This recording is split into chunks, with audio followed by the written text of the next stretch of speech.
male in that situation contributes greatly to the process also because you know, the nurturing from a mother is ideal, but also just that fatherly nurturing is adds to that completeness that Mr. King spoke about.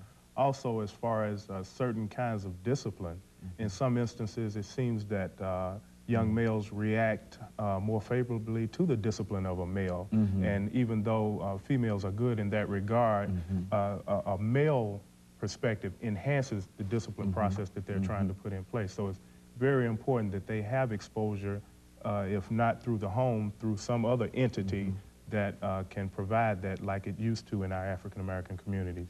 You know, about the last 9 minutes that we have left, let's look at some of the things that the two of you have been involved in, and to have you to sort of make a wish list, which is to say that both of you have been involved with young people, the mentoring process, and et cetera, for the longest. And if you had to make a wish list of some of the things that you feel that you need in order to be successful in doing what you're doing. See, both of you are making excellent efforts, but still you're touching such a small number of people who really have to be touched, you see. I think when you talk about these housing areas and et cetera, you're dealing with less than 1% of the population. Now, that's good, but still you need to touch more people. What can we do as a community, as a government, or whatever, to help deal with this and perhaps meet this need as it ought to be met?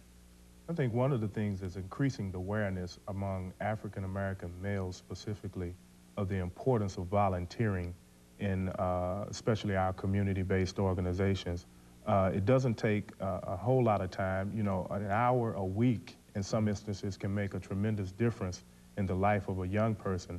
We need more African Americans to return to the community to bring the resources that they've gained after being boosted up by our community back to that community.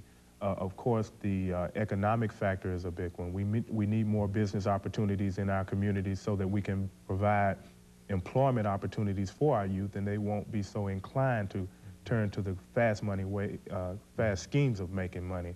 And I think just generating those kind of opportunities and exposing our youth to a lot of the things that they normally don't get a chance to experience, like golf activities, tennis, business development programs, the importance of savings and checking accounts, and those kind of things, to give them more well-rounded kind of training in their development and at an early age. And of course, these are some of the things that we feel, that you feel would help meet the problems that we face dealing with many of our young people. Right. More activities and more opportunities to occupy their time. And I think it's important that one of the things that you mentioned has no cost, no financial cost, and that is volunteerism. That's right.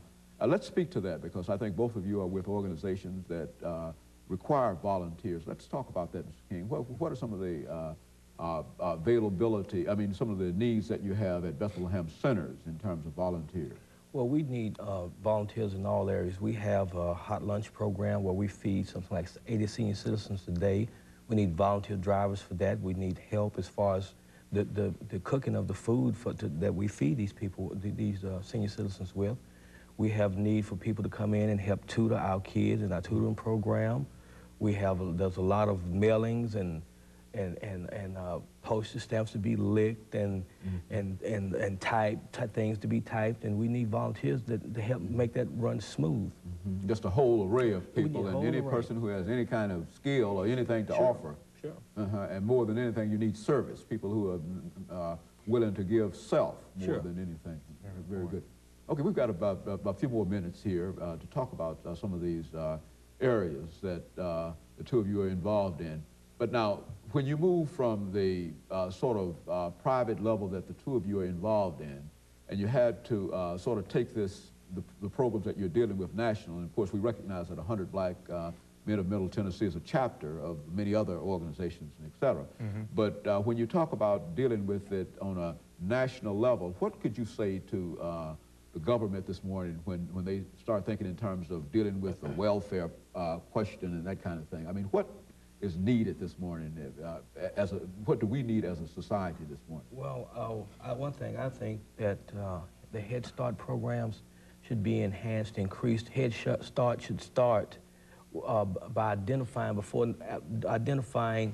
that particular segment of society that are qualified for that, to start with those young ladies as well as men before these children are born, to begin to teach them parenting skills. I think that there should be possibly some national legislation where all schools